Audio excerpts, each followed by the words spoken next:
함께 사도신경으로 신앙 고백하시겠습니다. 나는 전능하신 아버지 하나님 천지의 창조주를 믿습니다. 나는 그의 유일하신 아들 우리 주 예수 그리스도를 믿습니다. 그는 성령으로 잉태되어 동정녀 마리아에게서 나시고 본디오 빌라도에게 고난을 받아 십자가에 못 박혀 죽으시고 장사된 지 사흘 만에 죽은 자 가운데서 다시 살아나셨으며 하늘에 오르시어 전능하신 아버지 하나님 우편에 앉아 계시다가 거기로부터 살아있는 자와 죽은 자를 심판하러 오십니다. 나는 성령을 믿으며 거룩한 공교회와 성도의 교제와 죄를 용서받는 것과 몸의 부활과 영생을 믿습니다. 아멘. 찬송가 575장 찬양 드리겠습니다.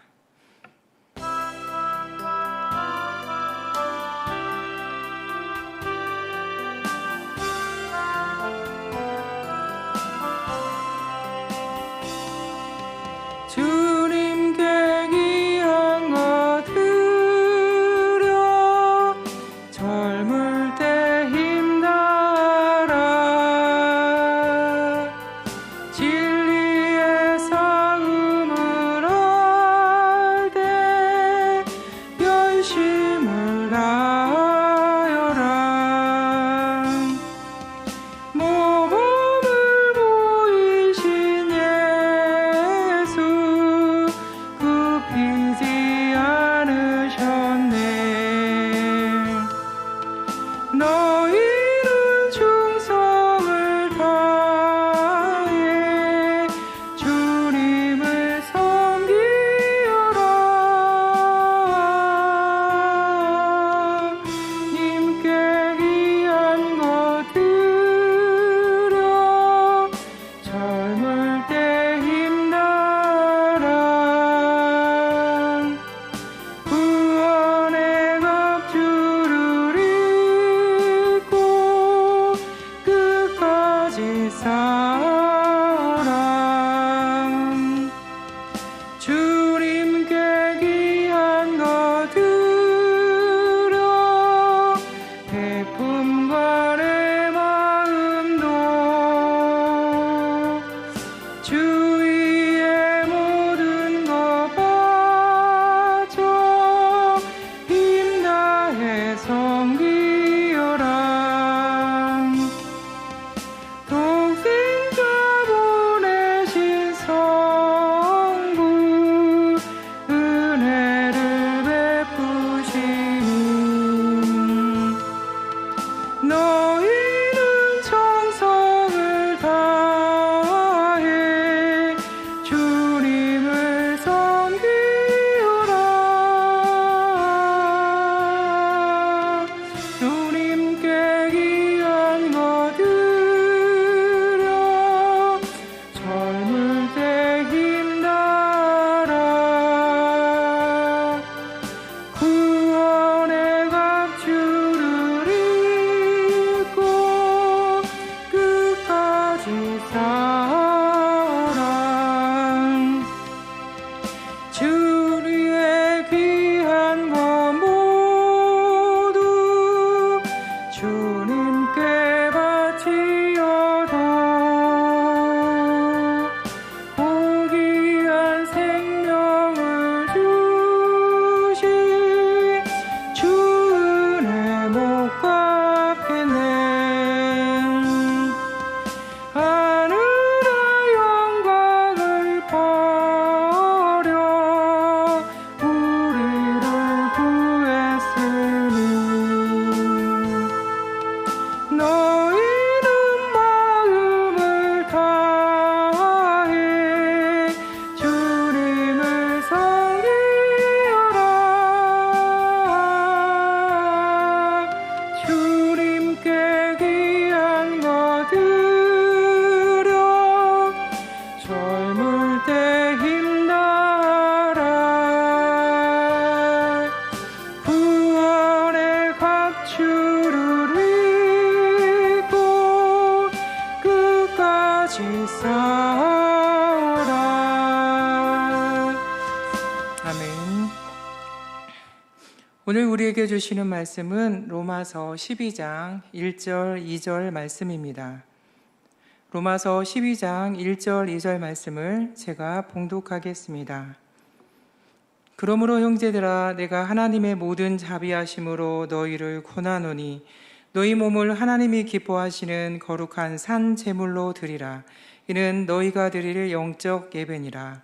너희는 이 세대를 본받지 말고 오직 마음을 새롭게 함으로 변화를 받아 하나님의 선하시고 기뻐하시고 온전하신 뜻이 무엇인지 분별하도록 하라. 아멘. 이전에 초등학교 다닐 때 국어 교과서에 나온 이솝 우화가 하나 있었습니다. 여러분들도 아시는 걸 텐데 여우와 두루미라는 이솝 우화였던 걸로 기억합니다. 어느 날 여우가 친구인 두루미를 자신의 저녁 식사에 초대를 했습니다. 두루미는 약속한 시간이 되어 여우네 집을 방문합니다. 여우는 친구 두루미를 반갑게 맞이하여 바로 둥근 접시 2개에 음식을 정성껏 담아 내왔습니다. 그러나 부리가 긴 두루미는 그것을 도저히 먹을 수가 없었습니다. 결국 쫄쫄 굶은 채 두루미는 자신의 집으로 돌아왔습니다. 며칠 후 이번에는 두루미가 여우를 식사에 초대합니다. 여우가 두루미네 집을 방문하자 두루미는 호리병에 음식을 담아 내옵니다. 주둥이가 짧아 호리병 속의 음식을 먹을 수가 없었던 여우는 쫄쫄 굶은 채 집으로 돌아왔지요. 이 이솝 우화는 아무리 좋은 생각과 마음을 가지고서 상대방에게 호의를 베풀어 주어도 상대방의 상황을 충분히 이해하지 못하면 자신이 베푸는 호의가 오히려 상대방을 곤경에 빠뜨릴 수 있다는 교훈을 주는 이솝 우화입니다. 우리의 신앙생활에서도 마찬가지입니다. 내가 아무리 좋은 생각과 좋은 마음을 가지고 열심히 하나님을 섬긴다고 해도 하나님의 뜻과는 다른 방식으로, 하나님이 기뻐하지 않는 방식으로 내 열심으로 잘못 섬길 수도 있다는 것입니다. 로마서는 사도 바울의 신학 사상이 매우 조리 있게 전개되어 있습니다. 바울은 로마서에서 기독교 중심 교리인 구원의 전 가정에 대하여 모든 가정에 대하여 가르치고 있습니다. 기독교 신앙의 기본적인 죄, 구원, 은혜, 믿음, 칭의, 성화, 부활 등의 중심 교리를 원칙적인 측면에서 질의응답 방식으로 묻고 그 물음에 대답하는 방식으로 구체적으로 설명하고 있습니다. 그래서 학자들은 구원의 문제를 직접적으로 논한 로마서를 성경이라는 보석 중에서도 성경의 다이아몬드라고 부릅니다. 이렇게 11장까지 중요한 교리들을 가르치며 이와 같이 하나님의 크신 은총을 받은 성도들은 이제 하나님 앞에서 어떠한 삶으로 살아야 하는지를, 어떤 방식을 그리스도의 생활 원리로 삼아야 하는지를 가르쳐주고 있습니다. 오늘 본문은 그러므로라는 단어로 시작됩니다. 이 그러므로라는 단어는 앞의 내용과 연결되는 단어입니다. 성경을 읽을 때 중요한 단어이고 함축된 결론과 같습니다. 이 그러므로는 앞의 교리들을 말합니다. 죄인인 우리에게 은혜를 주셔서 죄를 용서해 주시고 구원해 주시고 의롭지 않은 우리를 의롭다고 칭해 주시며 성화의 단계까지 나아가도록 은혜를 주셨으니 이런 하나님의 자비하심을 입었으니 이런 뜻입니다. 그러므로라는 단어에는 이제는 어떻게 살아야 하는가라는 뜻이 담겨져 있는 것입니다. 1절을 보면 너희 몸을 하나님이 기뻐하시는 산 제물로 드리라. 이는 너희가 드릴 영적 예배니라. 우리의 몸을 영적 예배로 드리라고 말합니다. 이 몸이라는 단어는 몸과 마음, 우리의 전 인격이 포함되어 있습니다. 구약에서는 하나님을 예배할 때 제물을 드림으로 예배 드렸습니다.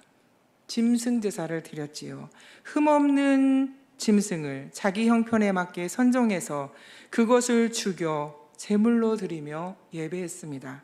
속죄를 위해서는 반드시 피 흘림이 있어야 했고 그 피를 짐승이 대신 담당했었습니다. 그러나 이제는 예수님이 오셔서 십자가에 죽으심으로 예배가 바뀌었습니다. 예수님이 십자가에서 흘리신 속죄의 피가 우리의 모든 죄를 대신 담당하셔서 대속하셨기 때문에 이제는 속죄를 위하여 더 이상 제물을 드리지 않아도 되게 되었습니다. 그런데 오늘 본문에서 너희 몸을 산제사로 드리라고 말씀하고 있습니다. 이 말은 우리의 몸을 과거의 짐승 제물과 같이 그런 제물로 드리라는 말씀이 아닙니다. 그러면 우리의 몸을 하나님께 산제사로 드리라는 말씀은 어떤 것일까요? 이것은 우리의 삶과 우리의 행위를 온전히 하나님 앞에 바치며 예배하는 것을 의미합니다. 구체적으로 살펴보면 무엇보다도 우리 스스로 주인이 되어서 자신의 삶을 주도하려는 마음을 버려야 합니다. 하나님의 뜻을, 나를 향하신 하나님의 뜻을 최고의 가치로 여기며 믿으며 순종해야 합니다. 공식적인 예배를 드릴 때만 하나님을 나의 인생의 주인으로 생각하며 순종하겠다는 태도는 옳지 않습니다. 우리의 삶에서 무슨 말이나 행동을 하든지 하나님을 순종하려고 해야 합니다.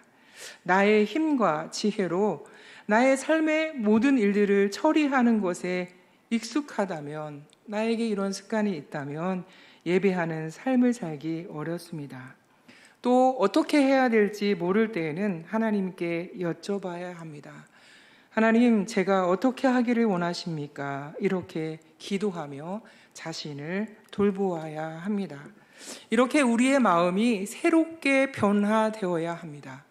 2절 말씀을 보면 변화를 받아라는 말씀이 있습니다. 자신을 산 제물로 드리는 예배자의 삶은 내 힘으로는 안 됩니다.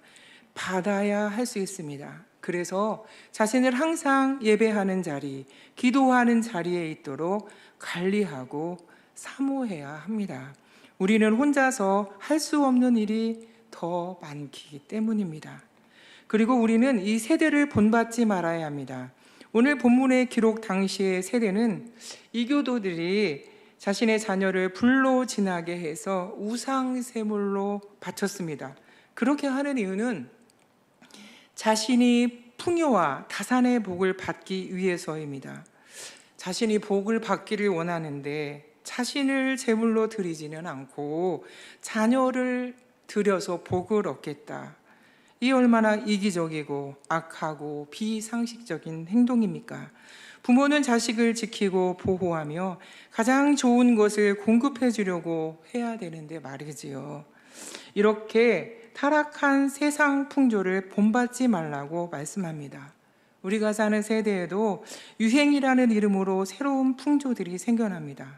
어떤 것은 문화나 예술을 가장해서 드라마나 음악, 영화를 통해서 우리의 사상을 잠식하려고 합니다. 동성애가 그렇고 값싸게 살 수 있게 된 마약 등 얼마나 많이 있습니까? 우리는 이런 것들을 분별해야 합니다. 이 세대를 본받지 말아야 합니다. 우리는 이 세대 가운데서 살아가지만 하나님의 선하시고 기뻐하시고 온전하신 뜻으로 분별해야 하는 것입니다. 분별해 낼 수 있어야 합니다. 분별이라는 원어의 뜻은 구별하다, 조사하다라는 뜻입니다. 우리의 삶에서 수용하고 따라가기 이전에 하나님의 말씀으로 조사하고 구별해 낼 수 있어야 하는 것입니다. 이런 분별력은 우리에게 힘이요, 도구요, 능력이 됩니다. 하나님께서 저와 여러분에게 이런 분별력을 주시기를 소망합니다. 사랑하는 성도 여러분, 우리는 하나님의 자비하심으로 말미암아 우리의 몸으로도 하나님을 예배할 수 있는 은총을 얻게 되었습니다. 그것도 꼭 그곳에 가야만 예배할 수 있었던 예루살렘 성전만이 아니고 어디서든지 하나님을 예배할 수 있는 은총을 얻게 된 것입니다. 이 은혜로 말미암아 어디서든지 어떤 형편에서이든지 구애받지 않고 하나님을 예배하는 예배자로 살 수 있게 된 것이지요. 사랑하는 성도 여러분, 우리에게 주신 이 생활의 원리를 따라서 하나님께 우리의 몸을 산 제물로 드리는 예배자의 삶을 살아가는 저와 여러분이 되시기를 축원합니다. 함께 기도하시겠습니다. 사랑하는 하나님 아버지, 우리가 하나님을 사랑하고 순종한다 하면서도 내 뜻과 내 생각을 펼 때가 많습니다. 하나님 아버지 용서해 주시고 오늘 주신 말씀 생활 원리를 순종하면서 하나님을 예배하는 예배자로 살아갈 수 있도록 하나님 도와주시옵소서. 하나님, 우리 교회가 하나님의 영광과 하나님의 뜻을 잘 분별하는 성숙한 교회와 성숙한 성도들이 되게 도와주시기를 원합니다. 그래서 예수님의 모범을 따라 살아가도록 하나님 은혜를 베풀어 주시옵소서. 하나님, 성도 중에 질병으로 가난하고 어려운 시절을 보내고 있는 성도들이 있습니다. 하나님이 그 자리에 찾아가서 함께 해주시고 도와주시고 위로해 주시며 하나님 소망을 주시어서 능히 회복되고 완치되도록 하나님 역사해 주시옵소서. 하나님, 우리 하나님 아버지 성도들이 삶의 자리에서 각자의 기도 제목을 가지고 하나님의 도우심을 구하는 기도 제목이 있습니다. 하나님 아버지 속히 응답해 주셔서 기쁨으로 관을 씌워 주시옵소서.